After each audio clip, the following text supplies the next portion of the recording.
ਇਹ ਤੇ supreme court ਨੇ ਅੱਜ ਇੱਕ ਮੇਜਰ ਡਿਸੀਜਨ ਦਿੱਤਾ ਹੈ, ਜਿਹਦੇ ਮੁਤਾਬਕ ਪ੍ਰੈਜ਼ੀਡੈਂਟ ਟਰੰਪ ਹੋਣਾ ਦਾ ਜਿਹੜਾ ਇਮਿਊਨਿਟੀ ਵਾਲਾ ਕੇਸ ਆ, ਉਹਨਾਂ ਨੇ ਇਹ ਕਿਹਾ ਆ ਵੀ ਪ੍ਰੈਜ਼ੀਡੈਂਟ ਦੇ ਕੋਲ ਸਬਸਟੈਂਸ਼ੀਅਲ ਪ੍ਰੋਟੈਕਸ਼ਨ ਹੈਗਾ ਪ੍ਰੋਸੀਕਿਊਸ਼ਨ ਤੋਂ। ਸੋ ਇਹਦਾ ਮਤਲਬ ਵੀ ਜਿੰਨੇ ਉਹਨਾਂ ਦੇ ਉੱਤੇ ਕੇਸ ਚੱਲਦੇ ਹੈਗੇ ਆ, ਉਹਨਾਂ ਦੇ ਬਹੁਤ ਜ਼ਿਆਦਾ ਜਿਹੜੀ ਪ੍ਰੋਟੈਕਸ਼ਨ ਐਜ਼ ਏ ਪ੍ਰੈਜ਼ੀਡੈਂਟ ਉਹਨਾਂ ਤੋਂ ਹੈਗੀ ਆ। 6 ਦੇ ਮੁਕਾਬਲੇ 3 ਦੇ ਨਾਲ ਡਿਸੀਜਨ ਦੇ ਵਿੱਚ ਜੋ ਲੋਅਰ ਕੋਰਟ ਆ, ਉਹਨਾਂ ਦਾ ਡਿਸੀਜਨ ਟਰਨ ਡਾਊਨ ਕਰ ਦਿੱਤਾ ਹੈਗਾ ਆ। ਜਿਹੜੀ ਸੁਪਰੀਮ ਕੋਰਟ ਆ ਉਹਨਾਂ ਨੇ ਪ੍ਰੈਜ਼ੀਡੈਂਟ ਨੂੰ ਕਹਿੰਦੇ ਵੀ enjoys no immunity for his unofficial act and not everything the president does is official. So ਹੁਣ ਇਹ ਦੇਖਣਾ ਪਊਗਾ ਵੀ ਆਫੀਸ਼ੀਅਲ ਐਕਟ ਕਿਹੜਾ ਸੀ ਜਾਂ ਅਨਆਫੀਸ਼ੀਅਲ ਐਕਟ ਕਿਹੜਾ ਸੀ। ਕਹਿੰਦੇ ਵੀ ਪ੍ਰੈਜ਼ੀਡੈਂਟ ਲਾ ਤੋਂ ਉੱਤੇ ਨਹੀਂ ਹੈ, ਪਰ ਕਾਂਗਰਸ ਕ੍ਰਿਮੀਨਲਾਈਜ਼ ਨਹੀਂ ਕਰ ਸਕਦੀ ਪ੍ਰੈਜ਼ੀਡੈਂਟ ਦੇ ਕੰਡਕਟ ਨੂੰ, ਜੋ ਉਹਨਾਂ ਦੀ ਰਿਸਪੌਂਸਿਬਿਲਿਟੀਜ਼ ਹੈਗੀ ਆ ਐਗਜ਼ੀਕਿਊਟਿਵ ਬ੍ਰਾਂਚ ਦੇ ਅੰਡਰ ਕੌਨਸਟੀਟਿਊਸ਼ਨ ਦਾ ਜੋ ਹੈਗਾ।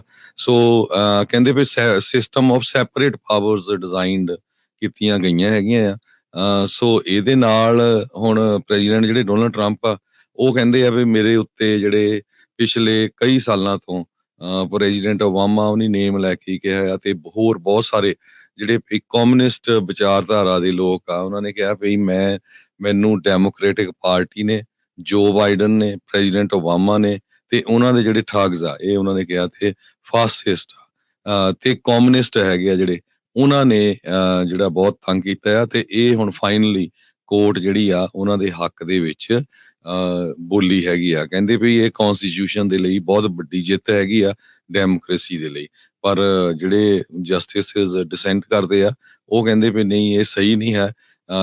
ਈਵਨ ਪ੍ਰੈਜ਼ੀਡੈਂਟ ਜਿਹੜਾ ਆ, ਉਹਦੇ ਉੱਤੇ ਵੀ ਕੋਈ ਨਾ ਕੋਈ ਕੁੰਡਾ ਹੋਣਾ ਚਾਹੀਦਾ ਹੈ। ਬਿਲਕੁਲ। ਕੀ ਅਮਰੀਕਾ ਅੱਜ ਮੋਨਾਰਕੀ ਬਣ ਗਿਆ? ਕੀ ਪ੍ਰੈਜ਼ੀਡੈਂਟ ਹੁਣ ਕਿੰਗ ਇੱਕ ਹਿਸਾਬ ਦੇ ਨਾਲ ਹੋ ਗਿਆ ਵੀ ਜੋ ਮਰਜ਼ੀ ਕਰ ਲਓ, ਆਪਾਂ ਉਹਦੇ ਲਈ ਕੋਈ ਜਵਾਬ ਦੇ ਨਹੀਂ? ਉਦੋਂ ਜਿਹੜੇ ਚੀਫ ਜਸਟਿਸ ਰੋਬਰਟਸ ਉਹਨਾਂ ਨੇ ਕਿਹਾ ਵੀ ਨੋਬਡੀ ਇਜ਼ ਅਬਵ ਦਾ ਲਾ। ਜਿਹੜੇ ਡਿਸੈਂਟਿੰਗ ਜਸਟਿਸ ਸੀਗੇ ਸੋਟੋਮਾਯੋਰ, ਉਹਨਾਂ ਨੇ ਕਿਹਾ ਵੀ ਇਹ ਤੁਹਾਡਾ ਮਜ਼ਾਕ ਵਾਲੀ ਜਿਹੜੀ ਇਹ ਗੱਲ ਆ, ਜਿਸ ਦੇ ਵਿੱਚ ਤੁਸੀਂ ਕਹਿ ਰਹੇ ਆ ਵੀ ਨੋਬਡੀ ਇਜ਼ ਅਬਵ ਲਾ, ਪਰ ਫਿਰ ਵੀ ਉਸ ਦੇ ਬਾਵਜੂਦ ਤੁਸੀਂ ਇਹ ਸਾਰਾ ਕੁਝ ਕਰ ਰਹੇ ਆ।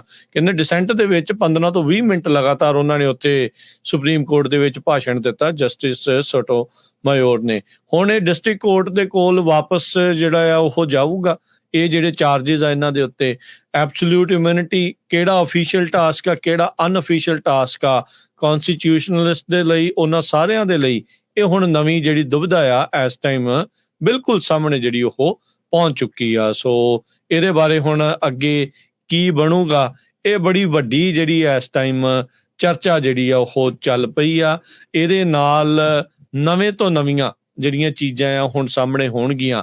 ਇਸ ਤੋਂ ਬਾਅਦ ਦੇ ਵਿੱਚ ਬਾਕੀਆਂ ਦੀਆਂ ਟਿੱਪਣੀਆਂ ਆਉਣੀਆਂ ਸੁਭਾਵਿਕ ਸੀਗੀਆਂ।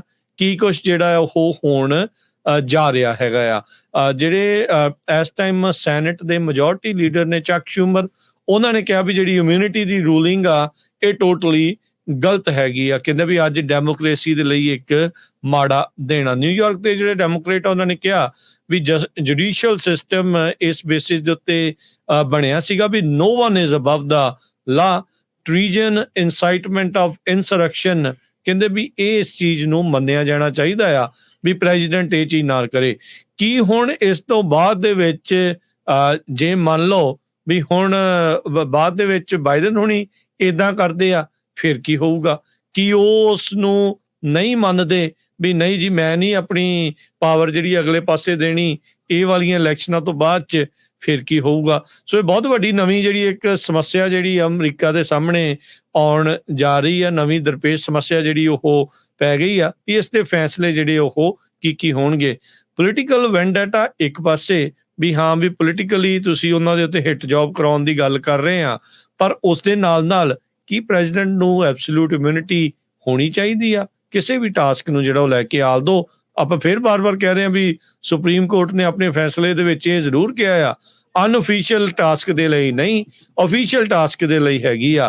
ਪ੍ਰੈਜ਼ੀਡੈਂਟ ਟਰੰਪ ਤਾਂ ਇਹ ਕਹਿੰਦੇ ਹੀ ਰਹੇ ਆ ਵੀ ਜੋ ਵੀ ਮੈਂ ਕੀਤਾ ਉਹ ਸਭ ਕੁਝ ਅਧਿਕਾਰਤ ਤੌਰ ਦੇ ਉੱਤੇ ਆ। ਇਹਦਾ ਹੁਣ ਨਿਰਣਾ ਕੌਣ ਕਰੂਗਾ? Who is going to decide ਵੀ ਕਿਹੜਾ ਅਫੀਸ਼ੀਅਲ ਟਾਸਕ ਆ ਪ੍ਰੈਜ਼ੀਡੈਂਟ ਦਾ ਤੇ ਕਿਹੜਾ ਅਨਅਫੀਸ਼ੀਅਲ ਟਾਸਕ ਆ? ਸੋ ਇਹ ਹੁਣ ਇੱਕ ਵੱਡੀ ਜਿਹੜੀ ਇਸ ਟਾਈਮ ਅਪਡੇਟ ਜਿਹੜੀ ਉਹ ਵਾਪਰੀ ਆ ਅਮਰੀਕਾ ਦੇ ਵਿੱਚ।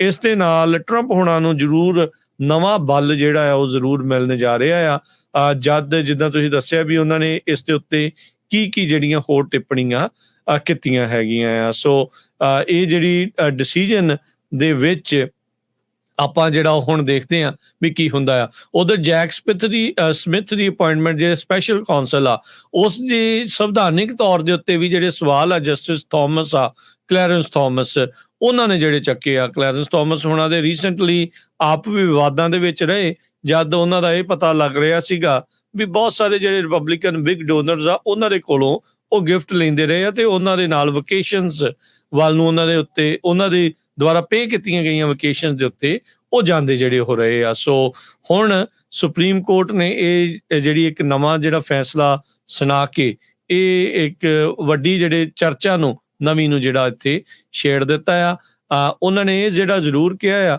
ਵੀ ਪ੍ਰੈਜ਼ੀਡੈਂਟ ਦੇ ਉੱਤੇ ਜਿਹੜੇ ਚਾਰਜਸ ਜਿਹੜੇ ਉਹ ਲੱਗੇ ਆ ਉਹ ਡਿਸਟ੍ਰਿਕਟ ਕੋਰਟਸ ਦੇ ਵਿੱਚ ਹੇਠਲੀਆਂ ਅਦਾਲਤਾਂ ਦੇ ਵਿੱਚ ਉਹਨਾਂ ਨੇ ਉਹ ਘੱਲ ਦਿੱਤੇ ਆ ਤੇ ਹੁਣ ਉਸ ਤੋਂ ਬਾਅਦ ਦੇ ਵਿੱਚ ਹੁਣ ਡਿਸਟ੍ਰਿਕਟ ਕੋਰਟ ਦੇ ਜੱਜਸ ਦੇ ਉੱਤੇ ਹਰਜੋਤ ਸਿੰਘ ਜੀ ਖਾਸਾ ਜਿਹੜਾ ਦਬਾਅ ਆ ਉਹ ਪੈਣ ਜਾ ਰਿਹਾ ਆ ਵੀ ਭਾਈ ਹੁਣ ਇਹਦੇ ਵਿੱਚ ਉਹ ਕਿੱਦਾਂ ਡਿਸਾਈਡ ਕਰਨਗੇ ਵੀ ਇਹ ਇਹਨਾਂ ਦੇ as a president official task ਚੱਲ ਰਿਹਾ ਸੀਗਾ ਜਾਂ ਅਨਅਫੀਸ਼ੀਅਲ ਟਾਸਕ ਜਿਹੜਾ ਉਹ ਚੱਲ ਰਿਹਾ ਸੀ ਜਦ ਉਹ ਵੋਟਾਂ ਦੀ ਮੰਗ ਕਰ ਰਹੇ ਸੀਗੇ ਵੀ ਮੈਨੂੰ ਲੱਭ ਕੇ ਦਿਓ, ਜਾਂ ਜਦੋਂ ਉਹ ਨਤੀਜੇ ਉਲਟਾਉਣ ਦੀ ਗੱਲ ਕਰ ਰਹੇ ਸੀਗੇ ਵੀ ਇਸ ਨੂੰ ਜਿਹੜਾ ਉਹ ਬਦਲ ਦਿਓ। ਇਹ ਹੁਣ ਇੱਕ ਵੱਡੀ ਜਿਹੜੀ ਨਵੀਂ ਚਰਚਾ ਤੇ ਨਵੀਂ ਸਮੱਸਿਆ ਸਾਹਮਣੇ ਆਣ ਪਈ ਆ। ਜੀ ਬਿਲਕੁਲ।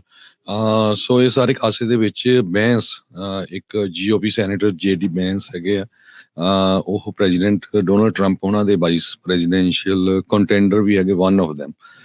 ਉਹਨਾਂ ਨੇ ਐਕਸ ਦੇ ਉੱਤੇ ਪੋਸਟ ਕੀਤਾ ਹੈ ਵੀ ਸੁਪਰੀਮ ਕੋਰਟ ਦਾ ਜਿਹੜਾ ਇਮਿਊਨਿਟੀ ਦਾ ਡਿਸੀਜਨ ਆ ਇਹ ਟਰੰਪ ਉਹਨਾਂ ਦੇ ਲਈ ਬਹੁਤ ਵੱਡੀ ਜਿੱਤ ਹੈਗੀ ਆ ਤੇ ਰੂਲ ਆਫ ਲਾਅ ਦੇ ਲਈ। ਤੇ ਉਹਨਾਂ ਨੇ ਆਪਣੀ ਜਿਹੜੀ ਪਿਕਚਰ ਆ ਉਹ ਵੀ ਜਿਹੜੀ ਸ਼ੇਅਰ ਕੀਤੀ ਹੈਗੀ ਆ। ਸੋ ਇਹ ਕਾਫੀ ਵੱਡਾ ਡਿਸੀਜਨ ਜਿਹੜਾ ਆ ਪ੍ਰੈਜ਼ੀਡੈਂਟ ਟਰੰਪ ਉਹਨਾਂ ਦੇ ਹੱਕ ਵਿੱਚ ਹੀ ਆਪਾਂ ਕਹਿ ਸਕਦੇ ਹਾਂ ਇਹ ਆਇਆ ਹੈਗਾ। ਤੇ ਹੁਣ ਉਹ ਕਹਿੰਦੇ ਵੀ ਮੈਂ ਕੈਂਪੇਨ ਦੇ ਉੱਤੇ ਪੂਰਾ ਜ਼ੋਰ ਲਾ ਕੇ